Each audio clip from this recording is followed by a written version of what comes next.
Nama saya Michael.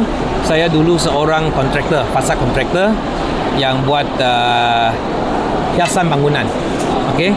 Dan kalau orang sebut kontraktor memang kerja sangat sibuk, tekanan sangat besar, dan masa itu saya juga travel merata-rata untuk buat pameran semua kan ke luar negara. So dalam tahun 2016 bila saya baru pulang daripada Paris, 3 hari kemudian tiba-tiba dekat rumah saya hilang ingatan, lost memory kan. So jam 7 lah saya rasa itu. Saya tak kenal isteri saya, tak kenal anak saya, tak kenal ibu saya, semua macam tak ada ingat, lost. Okay. So masa itu abang saya bawa saya pergi hospital. Okay. Di hospital abang tunjuk gambar kepada doktor, kata adik saya baru pulang dari Paris 3 hari yang lalu. Tapi bila saya tengok gambar itu, saya tanya pula, bila saya pergi? Kan? Tak ada, totally lost. Okay? Tapi selepas 5 jam kemudian dekat hospital, bila dia cucukkan untuk overnight itu dripping kan, tiba-tiba saya dapat balik memory saya. Saya ingat semua. Tapi yang 5 jam itu sudah hilang. So bila doktor diagnose, buat checking keesokan, dapati saluran darah di sebelah sini, dekat otak sini, dia ada dissection. Dissection maksud apa? Kalau saluran darah macam ini, dalam kan, dia ada kulit sini, dia terkeluar macam ni. So dia sumbat 50%.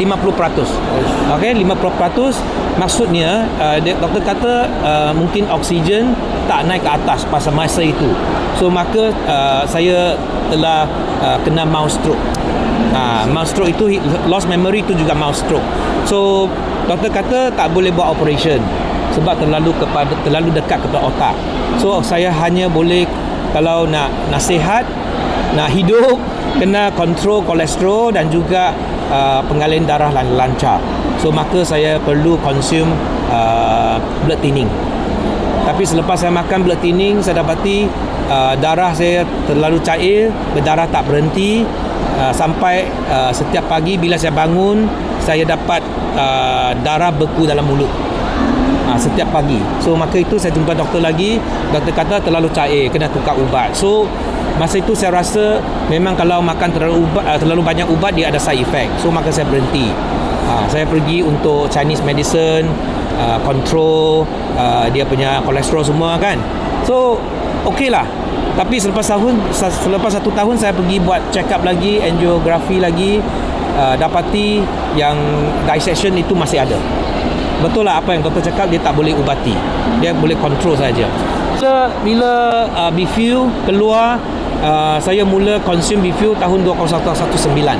Sampai hari ini saya masih consume setiap hari, tak berhenti. Saya consume Bifu ini bukan saya nak ubati, bukan. Saya dapati yang Bifu ini memang boleh bantu lancarkan saluran darah, bagi anjalan kepada saluran darah kan. So saya rasa dia mungkin boleh bantu saya punya kolesterol. Okey, saya minum. 2 tahun kemudian saya buat lagi angiografi di hospital. Okey, dia nampak jelas dissection itu sudah tak ada. Sudah tak ada. Sebab saya tak makan ubat-ubat lain-lain kan. Tak makan ubat, saya hanya minum Bifu, pakai Alora sahaja, dapati yang dissection itu sudah hilang. So saya rasa adalah bantuan daripada Bifu. So sejak itu, dari dulu 2019, walaupun dissection itu sudah tak ada, tapi saya masih amalkan Bifu sampai hari ini. Bifu itu sangat penting untuk semua orang. Sebab saluran darah itu makin umur meningkat, makin dia akan sumbat. Kan? So dan saluran darah itu makin tak jadi anjal. So Bifu itulah sebab dia adalah functional food kan. So maka saya rasa kita kena consume setiap hari dan dia tak ada side effect.